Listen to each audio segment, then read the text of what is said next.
నమో వెంకటేశాయ. ఆరోగ్య సోపానం కార్యక్రమానికి స్వాగతం. తిరుమల తిరుపతి దేవస్థానంచే నిర్వహింపబడుతున్న శ్రీ వెంకటేశ్వర వైద్య విజ్ఞాన సంస్థ స్విమ్స్ హాస్పిటల్ నందు మైక్రోబయాలజీ విభాగం ప్రొఫెసర్గా మరియు మైక్రోబయాలజీ విభాగాధిపతిగా 15 సంవత్సరాల అనుభవంతో డాక్టర్ బి రమణ గారు విశేష సేవలు అందిస్తున్నారు. వైద్య సేవ, వైద్య విద్య, వైద్య పరిశోధనలో విశిష్ట అనుభవం కలిగిన వీరు యాంటీ మైక్రోబయల్ రెసిస్టెన్స్ అనే అంశం గురించి వివరించనున్నారు. నమస్కారం అండి డాక్టర్ గారు. డాక్టర్ గారు, ముందుగా యాంటీ మైక్రోబయల్స్ అంటే ఏంటో వివరించండి. సాధారణంగా మనకు జబ్బులు, ఇన్ఫెక్షన్స్ అన్నీ కూడా బ్యాక్టీరియా, వైరస్ వలన కానీ, ఫంగస్ వలన కానీ, పారాసైట్స్ వలన కానీ వస్తుంటాయి. ఇటువంటి ఇన్ఫెక్షన్స్ కానీ మనకు జబ్బులు వచ్చినప్పుడు వాటి నివారణకు మనము కొన్ని మందులను వాడుతుంటాం. ఈ మందులనే మనము యాంటీ మైక్రోబయల్స్ అని అంటాం. ఈ మందులు యాంటీ బ్యాక్టీరియాకి వాడేవాటిని యాంటీబయాటిక్స్ అంటారు, ఫంగల్ ఇన్ఫెక్షన్ వాడేవాటిని యాంటీ ఫంగల్స్ అంటాము, వైరస్ ఇన్ఫెక్షన్ వాడేవాటిని యాంటీ వైరల్ డ్రగ్స్ అని అంటాము, పారాసైటిక్ ఇన్ఫెక్షన్ వాడేవాటిని యాంటీ పారాసైటిక్ డ్రగ్స్ అని అంటాం. వీటన్నిటిని కూడా కలిపి మనం యాంటీ మైక్రోబయల్స్ అని మామూలుగా కామన్గా నేమ్గా పిలుస్తూ ఉంటాం. డాక్టర్ గారు, యాంటీ మైక్రోబయల్ రెసిస్టెన్స్ గురించి తెలియజేయరా? సాధారణంగా మనం జబ్బులు వచ్చినప్పుడు, ఇన్ఫెక్షన్స్ వచ్చినప్పుడు మనము కొన్ని రకాల మందులు వాడి ఈ ఇన్ఫెక్షన్స్ని ట్రీట్ చేయడానికి వాడుతూ ఉంటాం. బ్యాక్టీరియా కానీ, వైరస్ కానీ, ఫంగస్ కానీ, పారాసైట్స్ కానీ మనము ఏదైనా ఇన్ఫెక్షన్ వచ్చినప్పుడు మనం వాటికి వ్యాధి నివారణ కోసమని కొన్ని మందులు వాడుతూ ఉంటాం. ఈ మందులు మనం కాలక్రమేణా వాడడం వలన ఈ సూక్ష్మజీవులు వాటి యొక్క మందుల ప్రభావం తప్పించుకోవడానికి ఒక మెకానిజం డెవలప్ చేసుకుంటాయి. దాన్నే మనం యాంటీబయాటిక్ రెసిస్టెన్స్ అని అంటాం. ఇది సాధారణంగా వచ్చే ప్రక్రియ చాలా స్లోగా జరుగుతూ ఉంటుంది. కానీ మనము ఈ ట్రీట్మెంట్ వాడడంలో కొన్ని ప్రక్రియల వలన, ఫర్ ఎగ్జాంపుల్ దుర్వినియోగం చేయడం వల్ల ఈ యాంటీబయాటిక్స్ కానీ, యాంటీ మైక్రోబయల్స్ వాడే మందులను మనము సరిగ్గా వాడకపోవడం వలన ఈ రెసిస్టెన్స్ అనేది త్వరగా వ్యాప్తి చెందుతుంది. ఇది వ్యాప్తి చెందడం వలన మనకు మందులు అనేటివి వాటి యొక్క ఇన్ఫెక్షన్స్ పైన సరిగ్గా పనిచేయకపోవడము, తర్వాత ఈ దీర్ఘకాలికంగా ట్రీట్మెంట్ ఇవ్వవలసి రావడము, తర్వాత ఈ ఇన్ఫెక్షన్ వచ్చినప్పుడు పేషెంట్స్ ఎక్కువ రోజులు హాస్పిటల్లో ఉండాల్సిన అవసరం రావడము, తర్వాత ఖర్చులు పెరగడము, ఇవన్నీ కూడా మనకు జరుగుతూ ఉంటాయి. డాక్టర్ గారు, ఏఎంఆర్ రెసిస్టెన్స్ యొక్క ప్రభావం ఎలా ఉంటుందో తెలియచేయండి. ఎందుకు దీని గురించి ఇప్పుడు మనం ఇంతగా డిస్కస్ చేసుకుంటున్నాము అంటే, ప్రపంచ ఆరోగ్య సంస్థ మనకు అన్ని దేశాల్లో ఉన్నటువంటి అన్ని దేశాలకు కూడా మనకు ఈ ఆరోగ్యపరమైన విషయాలను మనకు తెలియజేస్తూ ఉంటుంది. ప్రపంచ ఆరోగ్య సంస్థ కూడా ఇప్పుడు ఈ ఏఎంఆర్ను వన్ ఆఫ్ ద ఇంపార్టెంట్ సమస్యగా మనకు ప్రకటించింది ప్రపంచవ్యాప్తంగా. నాట్ ఓన్లీ ఒక ప్రాంతానికి సంబంధించి మొత్తం ప్రపంచవ్యాప్తంగా కూడా ఈ సమస్య ఎక్కువ అవుతూ ఉంది. ఎందుకు అంటే ఎప్పుడైతే ఏఎంఆర్ పెరుగుతుందో, యాంటీమైక్రోబయల్స్ పెరిగినప్పుడు ఏమవుతుంది అంటే మనం సాధారణంగా ఇచ్చే మందులు పనిచేయవు, తర్వాత కొత్త రకం మందులు వాడాల్సి వస్తుంది, తర్వాత ఎక్కువ రోజులు హాస్పిటల్స్ ఉండాల్సి వస్తుంది. దానివలన పేషెంట్స్కి ఖర్చులు పెరుగుతాయి. ఖర్చులు పెరగడం వల్ల కాకుండా మరణాల సంఖ్య కూడా పెరిగే అవకాశం ఉంది. ఎందుకంటే మనకు మందులు పనిచేయకపోవడం వలన హాస్పిటల్స్లో ఎక్కువ రోజులు ఉండడం ఒకటే కాకుండా దీనివలన మరణాల సంఖ్య కూడా పెరిగే అవకాశం చాలా ఎక్కువగా ఉంటుంది. ఉదాహరణకు తీసుకుంటే బ్యాక్టీరియాలు తీసుకున్నాం. ఫర్ ఎగ్జాంపుల్, బ్యాక్టీరియా వలన కామన్గా వచ్చే యూరినరీ ట్రాక్ట్ ఇన్ఫెక్షన్ అంటుంటాం. మనకు మూత్ర సంబంధించిన వ్యాధి కామన్గా సాధారణంగా వస్తూ ఉంటుంది ఈకోలై వలన. కానీ ఈ ఈకోలై ఇప్పుడు ఎలా తయారైందంటే సాధారణంగా వాడే మందులు ఏవి పనిచేయడం లేదు. దీనికోసం మనము కొత్త రకం మందులు వాడాల్సి వస్తూ ఉంది. తర్వాత అదేవిధంగా క్షయ, టీబీ. టీబీ కూడా ఇప్పుడు సాధారణంగా వాడే మందులు ఏవి పనిచేయడం లేదు. ఇప్పుడు దానివల్ల మనం ఎండిఆర్ టీబీ అంటున్నాం, అంటే మల్టీ డ్రగ్ రెసిస్టెంట్ ట్యూబర్క్లోసిస్. అలాగే ఎక్స్డిఆర్ ట్యూబర్క్లోసిస్ అంటే ఎక్స్ట్రీమ్లీ రెసిస్టెంట్ ట్యూబర్క్లోసిస్. అంటే ఏమంటే ఉన్నటువంటి మందులు ఏవి కూడా పనిచేయడం కూడా పోతున్నాయి. ఓన్లీ లాస్ట్ 1 or 2 డ్రగ్స్ మాత్రమే పనిచేయడం స్థితికి వచ్చేసాం. అదేవిధంగా క్షయ కానీ, టైఫాయిడ్ ఫీవర్ కానీ, అలాగే చాలా వరకు బ్యాక్టీరియా వ్యాధులన్నీ కూడా ఇప్పుడు మనకు అవైలబిలిటీ ఉన్నటువంటి మందులతోటి తగ్గించలేకపోతున్నాం. కారణం ఏమిటి అంటే because of this resistance. Bacterial resistance ఎక్కువ అవడం వలన మనం సాధారణంగా వాడేటువంటి మందులు ఏవి కూడా పనిచేయకపోవడం వలన ఈ సమస్య మనకు ఎదురవుతూ ఉంది.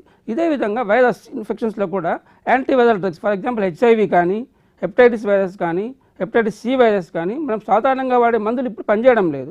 వీటికి కూడా మనము కొత్త రకం మందులపైన ఆధారపడాల్సి వస్తూ ఉంది. అదేవిధంగా ఫంగల్ ఇన్ఫెక్షన్స్లో కూడా అదేవిధంగా సిలింజాలు అంటాం తెలుగులో వాటిని. సో ఇవి కూడా మనకు క్యాండిడా కానీ, క్రిప్టోకోకస్, ఆస్పర్జిల్లస్ ఈ సాధారణంగా వచ్చే జబ్బులు. సో వీటికి కూడా మనం ఇంతకుముందు వాడుతున్న మందులు ఏవి కూడా ఇప్పుడు పనిచేయడం లేదు. వీటికి కూడా మనం కొత్త రకం మందులపైన ఆధారపడాల్సి వస్తూ ఉంది. అంతేకాకుండా ఇవి అంత ఈజీగా మనము నయం చేయలేకపోతున్నాం. దీనివల్ల ఎక్కువ రోజులు హాస్పిటల్లో ఉండడం కానీ, మరణాల సంఖ్య ఎక్కువ అవడం కానీ జరుగుతూ ఉంది. అదేవిధంగా పారాసైటిక్ ఇన్ఫెక్షన్స్ వలన కూడా మనకు ముఖ్యంగా మలేరియా జబ్బు. సో ఇంతకుముందు మలేరియాకి మనం వాడుతున్న మందులు ఇప్పుడు ఏవి పనిచేయకపోవడం వల్ల అవి ఎక్కువ రోజులు ట్రీట్మెంట్ చేయడం, లేదా కాంప్లికేషన్స్ రావడము, జనాలు మరణించడం కూడా జరుగుతూ ఉంది. డాక్టర్ గారు, ఏఎంఆర్ రెసిస్టెన్స్ యొక్క ఆవిర్భావము మరియు వ్యాప్తిని ఏది వేగవంతం చేస్తుందో తెలియజేయండి. ఏఎంఆర్ రెసిస్టెన్స్ అనేది ఇంతకుముందు చెప్పినట్టుగా సాధారణంగా ప్రతి సూక్ష్మజీవిలో కూడా అది సాధారణంగా జరిగే ప్రక్రియ. అంటే ఒక సూక్ష్మజీవిని మనము యాంటీబయాటిక్స్ కానీ, యాంటీమైక్రోబ్స్ కానీ మనము ప్రభావితం చేసినప్పుడు అవి తనంతకు తాను కొంచెం రెసిస్టెన్స్ డెవలప్ చేసుకుంటాయి. అది చాలా నిదానంగా జరిగే ప్రక్రియ. కానీ మనము ఈ యాంటీమైక్రోబియల్స్ని దుర్వినియోగం చేయడం వలన, అంటే మనము సరిగ్గా వాడకపోవడం వలన సో అవి ఏమవుతుందా అంటే ఈ రెసిస్టెన్స్ ప్రక్రియ చాలా తొందరగా అవి పొందుతూ ఉన్నాయి. సో అవి తొందరగా మల్టీ రెసిస్టెంట్ ఆర్గానిజమ్స్ లాగా మారిపోతూ ఉన్నాయి. వ్యాప్తి ఎలా చెందుతుంది అంటే సో దానికి చాలా కారణాలు ఉన్నాయి. ముఖ్యమైన ప్రధాన కారణము ఒకటి, మనము ఈ యాంటీమైక్రోబియల్స్ని సద్వినియోగంగా వాడుకోకపోవడం. సరిగ్గా వాడుకోకపోవడం అంటే ఎలాగా అంటే, ఫర్ ఎగ్జాంపుల్ స్వీయ మందులు వాడడం. అంటే సో డాక్టర్స్ ప్రిస్క్రిప్షన్ లేకుండా సొంతంగా వెళ్ళి మందుల షాప్కి వెళ్ళేసి సో నాకు ఇలా పలానా జబ్బు ఉంది మందులు ఇవ్వండి అని అడిగి తెచ్చుకోవడం వలన ఒక ప్రధాన సమస్యగా మారింది. ఎందుకంటే అలా వాడడం వల్ల ఏమవుతుంది అంటే వాళ్ళకు ఉన్న జబ్బు దేని వలన వచ్చిందో తెలియకపోవడం వలన సో ఏదో వాళ్ళకు ఉన్నటువంటి మందులు వాడడం వలన ఆ organisms they will develop the resistance. అదొక ప్రధాన కారణం. ఇంకొకటి, సో డాక్టర్ ప్రిస్క్రిప్షన్ ఇచ్చిన తర్వాత మందులను సకాలంగా, అంటే డాక్టర్ చెప్పిన ప్రకారంగా వాడుకోకపోవడం. ఫర్ ఎగ్జాంపుల్ యూజువల్గా ఇన్ఫెక్షన్స్ వచ్చినప్పుడు డాక్టర్స్ వారం రోజులు యాంటీబయాటిక్స్ వాడమని చెప్తారు. కానీ మనకు 3 రోజులు వాడిన తర్వాత మనకు కొంచెం నయమైనట్టుగా అనిపిస్తుంది. అప్పుడు ఏమవుతుందా అంటే చాలామంది ఆపేస్తారు. కానీ వాళ్ళకి జబ్బు పూర్తిగా నయం కాకపోయినా కూడా వాళ్ళకి అనుభవం నాకు తగ్గిపోయిందని అనుభవంతో సో పూర్తిగా వాడకం మానేస్తారు. అలా చేయడం వలన కూడా రెసిస్టెన్స్ పెరుగుతుంది. ఇంకొకటి ఏమంటే సో మిగిలిపోయిన మందులు లేదా ఏదో ఫ్రెండ్స్కి ఇచ్చిన మందు, వాళ్ళ ఇంట్లో ఉన్న మందులు, సో నాకు ఇలాంటి జబ్బు నేను ఇప్పుడు వాడాను అనుకుని వాళ్ళ దగ్గర తీసుకొని వాడడము, ఇలా ఇది కూడా ప్రధాన సమస్యగా మారింది.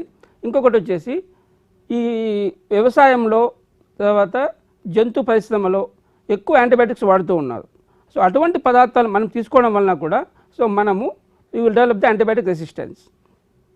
ఇంతేకాకుండా మంచి వాతావరణము, మంచి పరిశుభ్రమైన వాతావరణము, నీరు, ఆహారము మంచిగా తీసుకోకపోవడం వలన కూడా, కలుషితమైన తీసుకోవడం వల్ల కూడా మనకు సో ఈ యాంటీబయాటిక్ రెసిస్టెన్స్ డెవలప్ అయ్యే ఛాన్సెస్ ఉన్నాయి. డాక్టర్ గారు, యాంటీమైక్రోబయల్స్ రెసిస్టెన్స్ తగ్గించుకోవడానికి ఎటువంటి జాగ్రత్తలు తీసుకోవాలో తెలియజేయండి. జాగ్రత్తలు తీసుకోవడంలో ప్రతి ఒక్కరి పాత్ర ఉంది. సాధారణ వ్యక్తి నుంచి సో హై లెవెల్ వరకు చాలా ప్రతి ఒక్కరి ప్రభావం ఉంటుంది. సో సాధారణ వ్యక్తి ఏం చేయాలి? నేను ఇందాక చెప్పినట్టుగా సో ఒకటి, సొంత వైద్యం మానుకోవాలి. సో సొంతంగా యాంటీబయాటిక్స్ తీసుకొని వాడకూడదు. తర్వాత ఈ జలుబు, తర్వాత వైరల్ ఇన్ఫెక్షన్స్ వచ్చినప్పుడు చాలా వరకు యాంటీబయాటిక్స్ వాడుతూ ఉంటారు. సో అలా సాధారణ జలుబుకు కానీ, సో గొంతు దొప్పి ఇట్లా వచ్చినప్పుడు కానీ యాంటీబయాటిక్స్ వాడకూడదు. ఒకటి, వైద్యుని సంప్రదించిన తర్వాత మాత్రమే యాంటీబయాటిక్స్ తీసుకోవాలి. తర్వాత ఈ యాంటీమైక్రోబియల్స్ని ఎక్కువ కాలం, ఇంతకాలం తీసుకుని అంతకాలమే తీసుకోవాలి. సో తర్వాత ఉతాగా పడేసిన వాటిని, మిగిలిపోయిన వాటిని వాడకూడదు. తర్వాత ఆరోగ్య కార్యకర్తల విషయానికి వస్తే సో ఆరోగ్యం కార్యకర్తలు కూడా ప్రజల్లో అవగాహన కల్పించాలి. సో యాంటీబయాటిక్స్ ఎన్ని రోజులు వాడాలి, సో ఎప్పుడు వాడాలి, ఎప్పుడు ఆపేయాలి, సో ఎలా వాడుకోవాలి, ఏ టైంలో వాడుకోవాలి, ఇవన్నీ కూడా వాళ్ళు ప్రజలకు అవగాహన చేయాలి. తర్వాత వ్యక్తిగత పరిశుభ్రత గురించి వాళ్ళకు అవగాహన కల్పించాలి.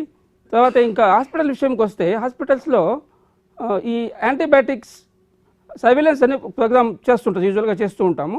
సో దీనివల్ల ఏమవుతుందంటే సో కామన్గా వచ్చే ఇన్ఫెక్షన్స్ ఏముంటాయి, సో వాటికి ఏ మందులు ఇస్తున్నాము, వాటికి ఏ మందికి రెసిస్టెన్స్ వస్తుంది, ఏ మంది పనిచేస్తున్నాయి అంటే ఒక సర్వేలెన్స్ స్టడీ చేస్తాము.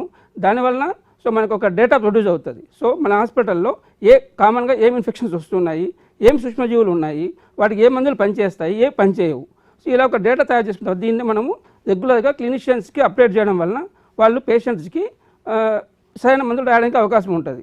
ఇది హాస్పిటల్ చేసిన పని.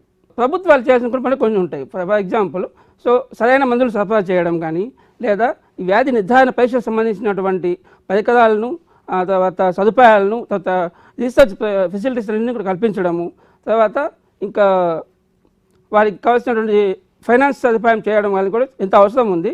తర్వాత ఇంతేకాకుండా ఇది ఒక ప్రాంత సమస్య కాదు కాబట్టి ఒక సమన్వయంతో ప్రతి దేశంలోనూ అన్ని దేశాలు కలిసి ప్రపంచ ఆరోగ్య సంస్థ యొక్క సహకారంతో అన్ని దేశాలు కలిసి చేస్తేనే ఇది మనకు పరిష్కారం అవుతుంది.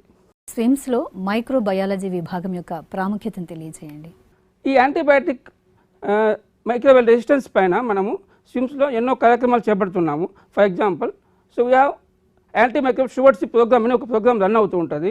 ఈ యొక్క ప్రోగ్రామ్ ముఖ్య ఉద్దేశం ఏమంటే ఇందాక చెప్పినట్టుగా స్విమ్స్ హాస్పిటల్లో మనకు ఎటువంటి ఇన్ఫెక్షన్స్ వస్తూ ఉన్నాయి, తర్వాత వాటికి కలిసి బ్యాక్టీరియా ఏంటివి, వైరస్ ఏంటి, ఫంగస్ ఏంటి, వాటికి ఏ యాంటీబయాటిక్స్ వాడుతున్నాము. ప్రతి ఒక్క పేషెంట్ దగ్గర నుంచి డేటా కలెక్ట్ చేసుకొని వాటికి రెసిస్టెన్స్ ఎలా ఉంది, వాటి రెస్పాన్స్ ఎలా ఉంది అనేటువంటి ఒక మొత్తం విషయాన్ని సేకరించి దాన్ని అంతా చూసుకొని మాన్యువల్ మనం స్విమ్స్లో ఎవ్రీ 6 monthsకి ఒకసారి ఒక మాన్యువల్ రిలీజ్ చేస్తున్నాము. ఆ మాన్యువల్ రిలీజ్ అనే ఉద్దేశం ఏమిటంటే ప్రతి డాక్టర్కి ఈ మాన్యువల్స్ అందజేసి మన స్విమ్స్లో ఎటువంటి ఇన్ఫెక్షన్స్ వస్తూ ఉన్నాయి, ఏ యాంటీబయాటిక్స్ పనిచేస్తున్నాయి, ఏవి పనిచేయడం లేదు, తర్వాత ఇక్కడ మనకు ఈ ప్రాంతంలో వచ్చే సాధారణ జబ్బులు ఏంటి, వాటిని మనం ఎలా ట్రీట్ చేయాలి, ఏ మందులు వాడాలి, ఏ మందులు వాడకూడదు అనే దానిపైన పూర్తి అవగాహన కల్పిస్తూ ఉంటాము.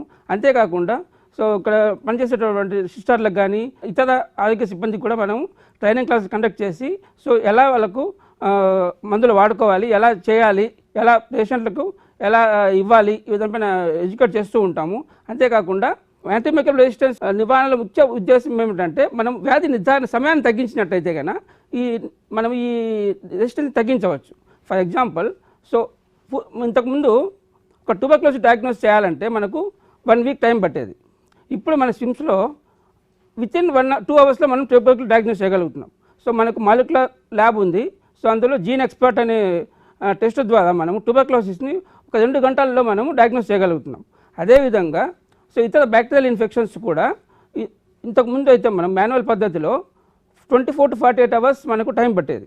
ఆర్గానిజం కనుక్కోవడము ప్లస్ సెన్సిటివిటీ ప్యాటర్న్ అంటే ఏ మందులు పనిచేస్తే కనుక్కోవడానికి మనకు 48 గంటలు టైం పట్టేది.